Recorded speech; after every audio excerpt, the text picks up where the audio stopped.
Bismillahirrahmanirrahim. Assalamualaikum warahmatullahi wabarakatuh. Salam guru penggerak, tergerak, bergerak, menggerakkan.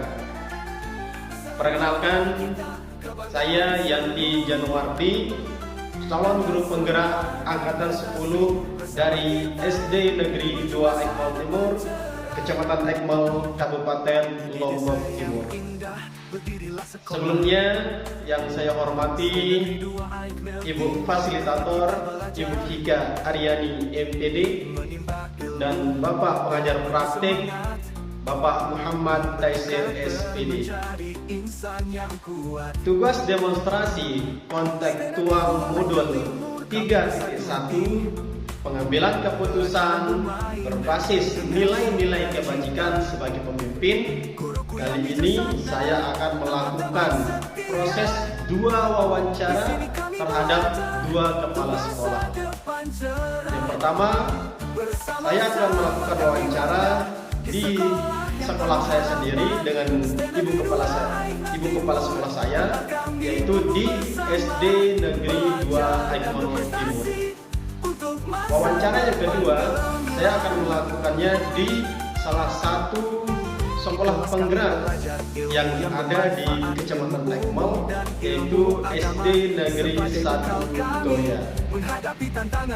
Baiklah Bapak dan Ibu guru hebat yang saya hormati, bagaimana proses wawancara yang akan saya lakukan? Saksikan terus video berikut ini.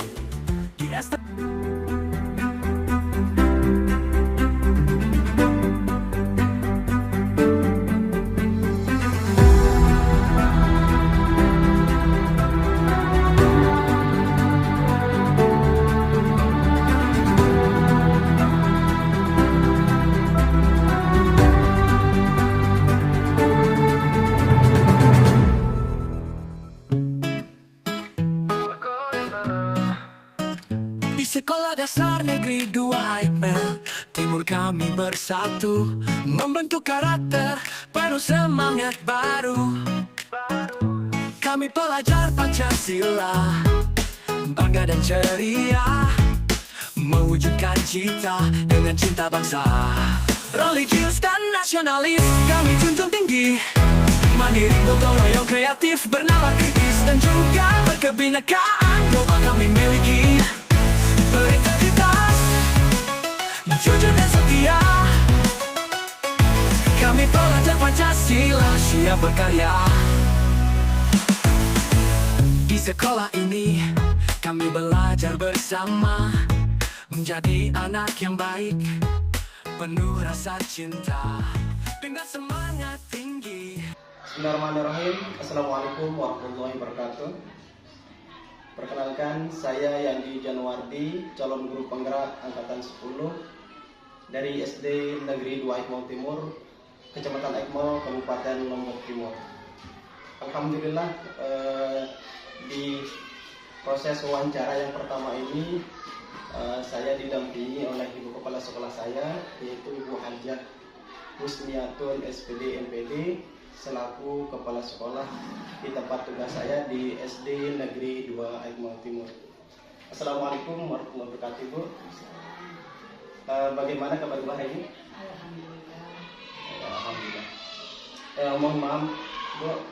Sebelumnya mohon maaf mengganggu waktu Bu sebentar, dan terima kasih banyak atas waktu yang diluangkan dalam menunaikan tugas pribadi saya di calon guru penggerak angkatan 10 ini, yaitu di modul 3.1 yang berkaitan dengan pengambilan keputusan berbasis nilai-nilai kebajikan sebagai pemimpin. Di dalam proses wawancara ini juga saya minta izin, ada beberapa pertanyaan yang akan saya sampaikan sama Ibu. Jadi saya minta izin sebelumnya. Yang pertama, bagaimana cara Ibu kepala sekolah mengidentifikasi jika ada kasus-kasus yang bersifat dilema etika atau kasus yang bersifat rujukan moral? Yang saya lakukan selama ini adalah mempelajari dan menyimpulkan kasus-kasus tersebut, baru sebagai dasar untuk pengambilan keputusan dan tindak lanjut. Selanjutnya, selama ini bagaimana Ibu Kepala menjalankan pengambilan keputusan di sekolah yang Ibu Kepala pimpin, terutama untuk kasus-kasus di mana ada kepentingan yang sama-sama benar atau sama-sama mengandung nilai kebajikan? Yang pertama kalau saya itu adalah mengumpulkan informasi-informasi yang relevan baik dari rekan sejawat maupun pihak-pihak yang terkait. Kemudian yang kedua, mencari solusi alternatif pemecahannya. Yang ketiga, itu mempertimbangkan bukti-bukti yang ada. Baru yang keempat, mengambil tindakan. Selanjutnya, langkah-langkah atau prosedur yang Ibu ambil sendiri? Langkah-langkahnya, pertama kita pelajari dulu kasus yang terjadi. Lalu yang kedua, kita mengumpulkan fakta-fakta yang relevan. Yang ketiga, menguji kebenaran, menguji benar salah dari kasus tersebut. Kemudian yang keempat, baru kita mengambil keputusan.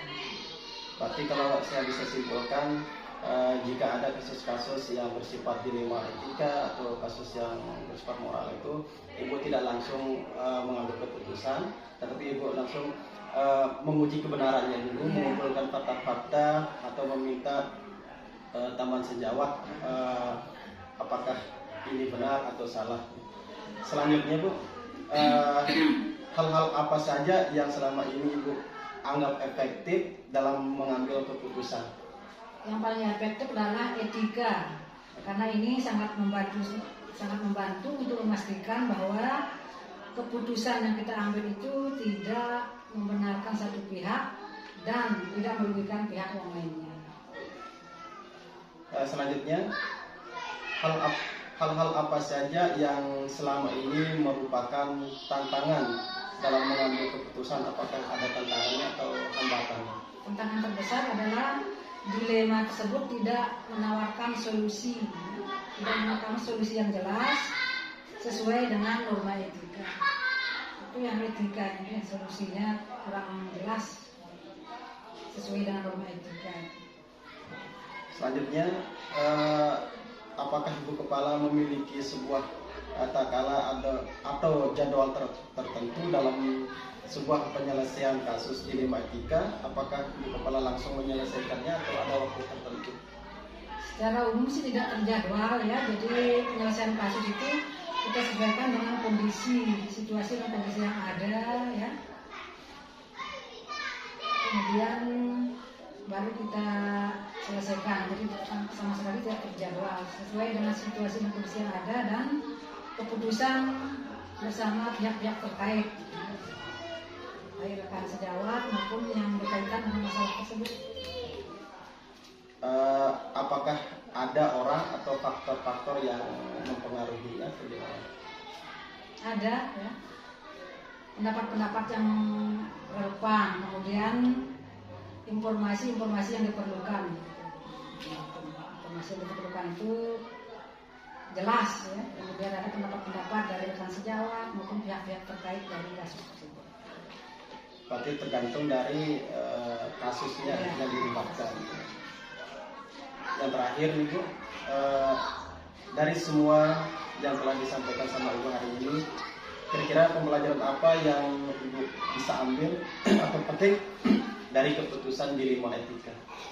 Pelajaran berharga yang bisa saya ambil yaitu rasa puas ya, karena dapat menyelesaikan masalah dengan bijaksana sesuai dengan azas kekeluargaan. Jadi yang dikatakan itu azas kekeluargaan di dalam penyelesaian masalah itu, sehingga tidak ada rasa sungkan ya. Rasa puas menyelesaikan masalah dengan bijaksana sesuai dengan azas kekeluargaan. Terima kasih Bu atas semua jawaban dari Ibu. Alhamdulillah saya juga mendapatkan ilmu yang baru dari Ibu, bagaimana cara Ibu menyelesaikan kasus yang bersifat dilema etika atau rujukan moral, itu dengan cara tidak langsung mengambil keputusan tapi melibatkan semua pihak tergantung dari konteks kasusnya. Sekali lagi terima kasih Bu atas kesempatan yang diberikan dalam menunaikan tugas pribadi saya, dan mohon maaf juga atas mengganggu waktu Ibu, dan selagi saya ucapkan terima kasih dan sekian. Assalamualaikum warahmatullahi wabarakatuh. Di pagi yang cerah kita melangkah menuju sekolah yang penuh berkah. SD Negeri 1 Toya, Kecamatan Aikmel, sekolah penggerak penuh semangat kita wujudkan masa depan cerah. Sekolah penggerak SD Negeri 1 Toya, kita bangkit bersama. Membangun bangsa dengan ilmu dan cinta, kreativitas, inovasi nyata untuk masa depan yang lebih cerah. Bismillahirrahmanirrahim. Assalamualaikum warahmatullahi wabarakatuh. Bapak dan Ibu guru hebat yang saya hormati, di proses wawancara yang kedua ini saya sedang berada di salah satu sekolah penggerak yang ada di Kecamatan Aikmel. Kali ini saya didampingi oleh Ibu Kepala SDN 1 Toya, salah satu guru penggerak yang ada di Kecamatan Aikmel. Silakan Ibu diperkenalkan. Baik, saya memperkenalkan diri. Nama saya Diah Bondan Gondariulan. Nah, kebetulan dipercayakan oleh pemerintah untuk tugas di SDN 1 Toya pada tanggal 22 Desember 2017. Alhamdulillah tahun 2021 kami SDN 1 Toya bisa masuk menjadi sekolah penggerak. Terima kasih. Sebelum kita lanjut, Ibu Kepala, sebelumnya saya minta maaf nih atas jika mengganggu aktivitas Ibu Kepala hari ini, dan terima kasih juga saya ucapkan atas kesempatan Ibu Kepala dalam menunaikan tugas saya pribadi di calon guru penggerak angkatan 10 ini, yaitu tentang wawancara dua kepala sekolah bagaimana cara pengambilan keputusan. Terus izin juga dan mohon maaf juga dalam proses wawancara ini nanti ada beberapa pertanyaan nanti yang akan saya sampaikan. Tidak apa-apa Ibu Kepala. Alhamdulillah, karena kita juga menjadi sekolah penggerak, di sini kita bisa kolaborasi, kita bisa diskusi, kita sama-sama berbagi pengalaman. Jadi apa yang kami dapatkan selama ini bisa kita kolaborasikan, diskusikan. Dan Tiang secara pribadi bersyukur bahwa Yandi bisa sampai di sekolah ini dan bisa kita bertatap muka, walaupun ini kita ada wawancara ya sedikit masalah etika dan moral. Silakan Pak Yan, bisa kita mulai. Sebelumnya Bu Kepala, Iya. Bagaimana kabar hari ini? Ya Alhamdulillah, keadaannya sehat walafiat dan cuaca mendukung ya, tidak mendung di Toya ini. Ya. Kita lanjut untuk mempersingkat waktu. Ya. Yang pertama itu selama ini bagaimana Ibu Kepala dalam mengidentifikasi kasus-kasus yang merupakan dilema etika atau rujukan moral? Ya, terima kasih banyak ya. Jadi di sekolah ini memang namanya saja siswanya itu kita katakan kompleks ya, dari kelas 1 sampai kelas 6 berjumlah 153. Jadi tentunya di tiap kelas itu ada saja moral ataupun etika yang dialami oleh berbagai macam Bapak Ibu guru, baik yang mata pelajaran maupun yang di dalam kelas. Nah, selama adanya peristiwa atau kasus seperti etika atau moral ini, biasanya Bapak dan Ibu guru itu melapor kepada pimpinan. Nah, kebetulan Tianglah selaku pimpinan menerima laporan tersebut. Begitu. Untuk kita data dulu ya, kita untuk identifikasinya kita kumpulkan dulu permasalahan. Nah, Untuk mengumpulkan ini kan biasanya kami mempergunakan jam komunitas belajar, yaitu jam pukul 13 sampai 14. Di sana kami kumpul. Nah, masing-masing guru apa yang dialami, apa yang didapatkan di dalam kelas maupun di luar kelas itu diangkat melalui kegiatan Kombel. Begitu ya, Pak Yan.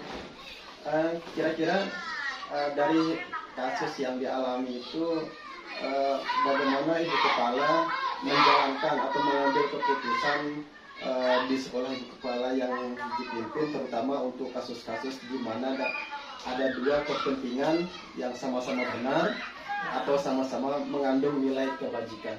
Ya. Baik, kalau kami di Kombel itu yang pertama-tama adalah kasus itu biasanya kami minta pendapat dari ibu guru agama.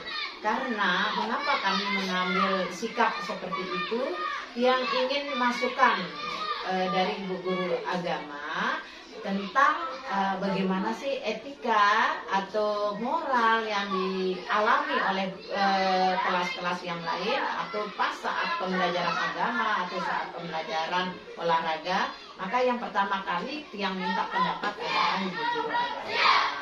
Itu karena menyangkut etika dan moral. Lalu yang kedua, biasanya kita minta pendapat dari salah satu guru yang juga menjadi psikiater di sekolah penggerak. Nah, itu yang kita minta pendapatnya, karena bagaimanapun psikiater ini sangat mendukung, membantu kita di dalam menganalisa permasalahan yang dialami itu masuk moral atau etika. Jadi psikiater yang terjun yang bisa, yang secara kejiwaan bisa mengamati sekaligus menganalisa apakah itu masuk etika ataukah moral di sini. Itu sih Pak Yandi. Mungkin ada lagi. Selanjutnya untuk langkah-langkahnya atau prosedur menyelesaikannya gimana? Nah, setelah kami minta pendapat ibu guru agama, minta juga pendapat dari Ibu Dinda Dwi Lestari sebagai psikiater di sini, langkah-langkah yang kami ambil, kami terus berembuk di semua guru itu, kami minta lagi pendapat Bapak dan Ibu guru di sini. Misalnya dari guru olahraga bagaimana, dari guru-guru yang lain. Nah, nanti setelah kita kumpulkan pendapat-pendapat itu, sebagai pimpinan kita yang menelaah, menganalisis, mengidentifikasi dan memutuskan langkah apa yang terbaik yang harus kita lakukan ketika adanya kasus seperti etika maupun moral tersebut. Nah, begitu deh ya Pak Yan. Berarti kalau boleh saya tangkap nih, jika ada kasus Ibu Kepala tidak langsung memutuskan, tetapi minta pendapat dulu ke rekan-rekan guru yang lain bagaimana pendapat mereka, atau jika tidak ada nanti ke yang lebih pihak-pihak yang terkaitnya gitu. Nah, hasil musyawarah atau mufakat dari Dewan Guru barulah Ibu Kepala telaah dulu, terus setelah itu baru menyimpulkan. Sedikit mungkin tambahan, pada saat kita mengambil suatu keputusan sebagai pimpinan, ada masalah yang harus cepat diputuskan dan ada masalah yang harus melalui jadwal atau program tertentu baru kami ambil keputusan tersebut. Contohnya misalnya yang melibatkan beberapa masyarakat, terutama pemangku kebijakan seperti Pak Kabus. Nah, kami pernah itu pemudanya melakukan kegiatan sepak bola di sekolah. Nah, karena kami sendiri sebagai guru maupun kepala sekolah di sini melarang pemuda tersebut untuk tidak bermain sepak bola karena ini instansi pendidikan, Yang kami khawatirkan karena tanaman yang lain lingkungan sekitarnya itu dirusak. Maka kami adakan kolaborasi ke masyarakat, terutama Pak Kadus. Nah, Pak Kadus membantu mengatasi permasalahan tersebut di sekolah ini.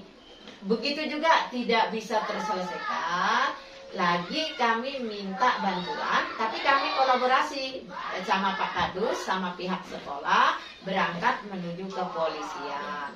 Oke, jadi kita semuanya kita libatkan, tergantung masalah maupun kasus itu, apakah itu akan melibatkan pemangku kebijakan ataukah masyarakat.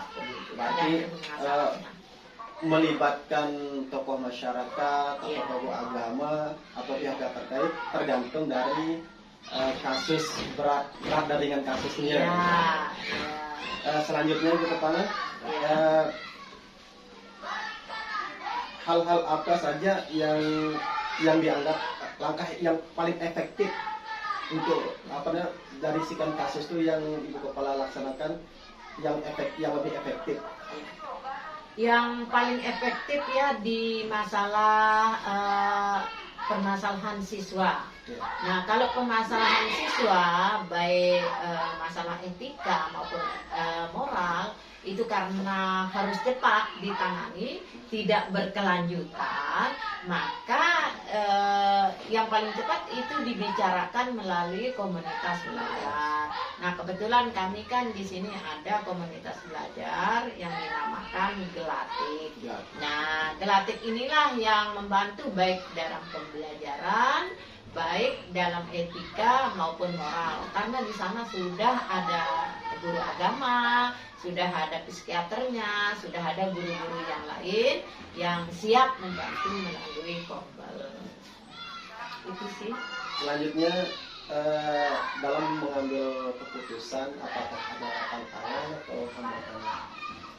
Ya, kalau mengambil suatu permasalahan atau tantangan itu di setiap sekolah itu wajib ada ya.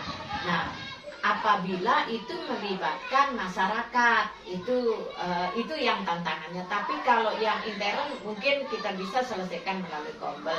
Tetapi tantangan yang di masyarakat, contohnya saja, misalnya jarak tempuh dari peserta didik di sini itu rata-rata 2-3 kilo baru bisa sampai di sekolah ini. Lalu dia ingin anaknya berprestasi, maka katakan aja lomba takbis gitu. Nah, itu kami tidak bisa menyelesaikannya di sekolah, tetapi ada khusus di ketua komite tempatnya dipusatkan pelatihan untuk takbis itu. Nah, itu kan sebuah tantangan atau bisa dikatakan permasalahan yang amat baik untuk kemajuan sekolah, tetapi kami juga membutuhkan dukungan dari ketua komite, masyarakat, akhirnya disediakan lahan atau tempat khusus untuk pelatihan takbis tersebut. Nah, itu jalan keluarnya tergantung dari permasalahan yang ada. Selanjutnya dari sekian kasus yang Ibu Kepala hadapi itu, apakah perlu jadwal khusus atau hari khusus untuk menyelesaikannya? Kalau permasalahan yang tiba-tiba terjadi ya di sekolah atau terutama di dalam kelas, mungkin bisa kita selesaikan langsung. Tetapi yang banyak melibatkan pihak luar atau permasalahan itu keluar dari lingkungan sekolah, maka tentunya kita dari pihak sekolah mendiskusikannya dulu lewat kombel, lalu menyusun jadwal. Jadwal itu tentunya karena kita melibatkan pihak luar, tentunya juga kepastian dari pihak luar itu bisa tidak ada waktunya yang luang. Nah, itu kan harus terprogram. Jadi ada jadwalnya kalau melibatkan pihak luar. Berarti tergantung dari kasus tersebut ya. Kalau agak berat, menuturkan pihak terkait, maka itu Iya. merupakan hari khusus untuk Iya, menyelesaikannya. iya benar. Jadi hari-hari khusus tergantung dari kesepakatan kita juga. Pihak sekolah punya enggak waktu untuk menyelesaikan. Nah, pihak luar bisa enggak ada waktunya untuk membantu kita menyelesaikan. Jadi itulah dia jadwal. Selanjutnya, apakah ada faktor-faktor atau siapa saja yang dilibatkan dalam pengambilan keputusan? Ya, kalau permasalahan itu menyangkut di dalam kelas, intern sekolah tidak keluar, maka yang terlibat adalah kombel, komunitas belajar yang ada di sekolah ini, yaitu bapak-bapak guru semuanya terlibat. Tetapi kalau permasalahan itu menyangkut masyarakat dan ada hubungannya dengan pihak sekolah, maka otomatis baik komite sekolah, stakeholder lah kita katakan, komite sekolah, ya pemangku kebijakan juga kita libatkan kalau dia itu menyangkut masyarakat atau ada hubungannya dengan pihak luar, begitu. Dari sekian kasus yang pernah Ibu Kepala selesaikan, kira-kira pelajaran apa yang Ibu Kepala bisa ambil? Ya, pelajaran yang pertama yang saya bisa ambil yang pertama adalah komunikasi. Jadi komunikasi itu amat penting bagi sekolah maupun masyarakat. Dengan adanya komunikasi, setiap permasalahan itu bisa kita dibantu untuk menyelesaikan. Itu yang pertama. Yang kedua, kolaborasi. Kolaborasi itu di mana kita menyatukan karakter-karakter di luar dengan di pihak sekolah itu bisa menyatu untuk saling dukung gitu untuk menyelesaikan permasalahan yang ada. Dan adanya kerjasama juga kan membutuhkan juga sangat dibutuhkan oleh pihak sekolah serta tanggung jawab.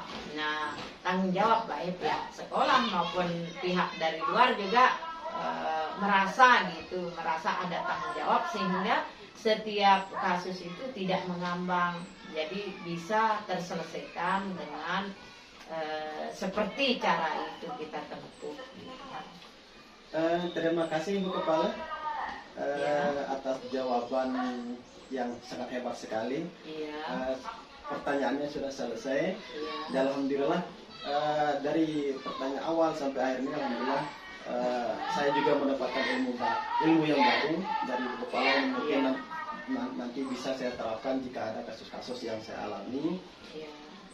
Sekali lagi terima kasih atas waktunya. Mohon maaf karena telah mengganggu sedikit. Iya, gitu. ya. Ya, jadi sekali lagi terima kasih. Kita akhiri wawancara ini dengan sama-sama melapaskan alhamdulillahirabbil alamin dan terima kasih. Assalamualaikum warahmatullahi wabarakatuh.